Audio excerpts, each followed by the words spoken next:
Hello, folks. Welcome to Kudlow. I'm Larry Kudlow. So there he goes again. Or to be specific, there he goes again.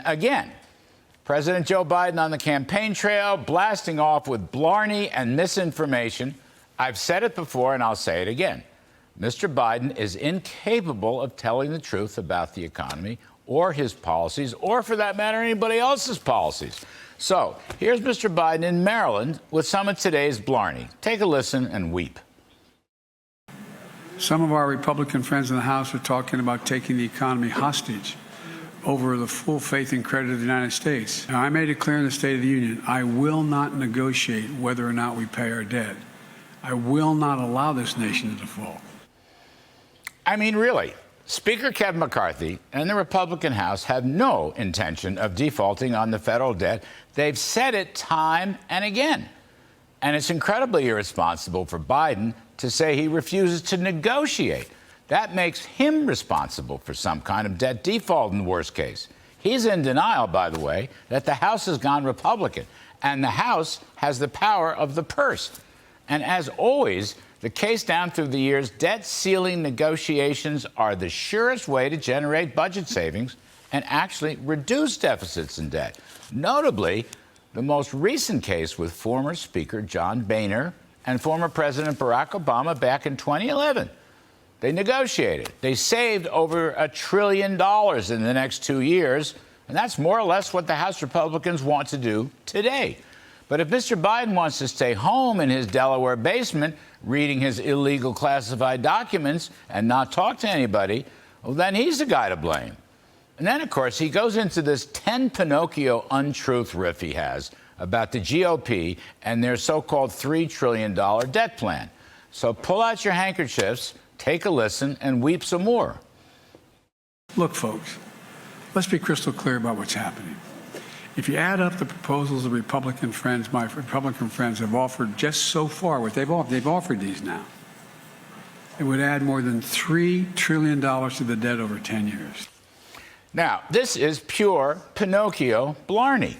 First up, his 87,000 new IRS agents chasing after the tips of waitresses, cab drivers, and doormen will not generate any significant revenues. This has been tried before and has always failed. And, of course, it's middle and lower class working folks who pay the burden because the well-to-do have tax lawyers to protect them. Then he's got some more blarney about lower prescription drug costs, which will never pan out as price controls never do. But most of Biden's misinformation is about making the Trump tax cuts permanent. He thinks it's a $2.7 trillion loss. But as we've shown over and over, and the Congressional Budget Office itself shows, there was a massive revenue increase in the first 2 years of the Trump tax cuts, with revenues actually rising by $250 billion.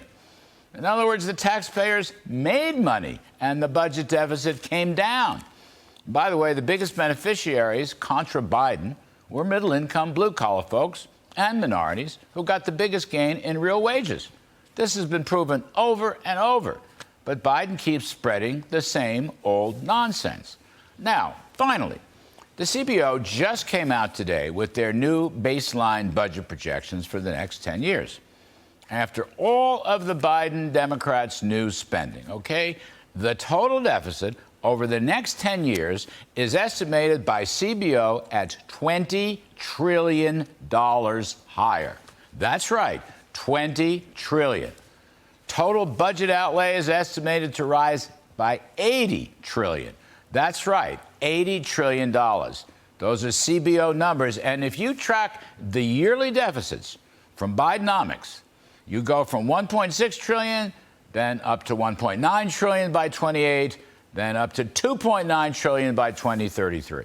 That's the CBO numbers. There is no deficit reduction. There is no debt reduction. There is no spending restraint. Meanwhile, there's no prosperity either. With all this spending and taxing and regulating, economic growth is estimated at a measly 1.8% per year. That is not prosperity.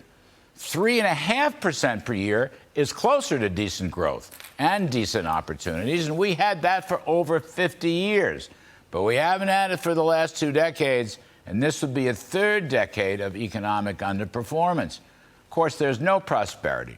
The size of the federal government goes to an historically high 25% of GDP. Now, for the last half century, it's averaged only 20%.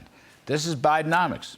Spend it, tax it, regulate it, and the CBO thinks inflation is going to stay down around 2% in the next 10 years. And I would suggest to them, think again with this kind of spending and borrowing. You know, Mr. Biden, you should really get serious. You ought to face the music. You should do your job and negotiate with the other branch of government. And I'll just say here at the end, save America, stop the crazy spending, borrowing, regulating, and inflating. Or, frankly, better yet, get a new president. There, I've said it.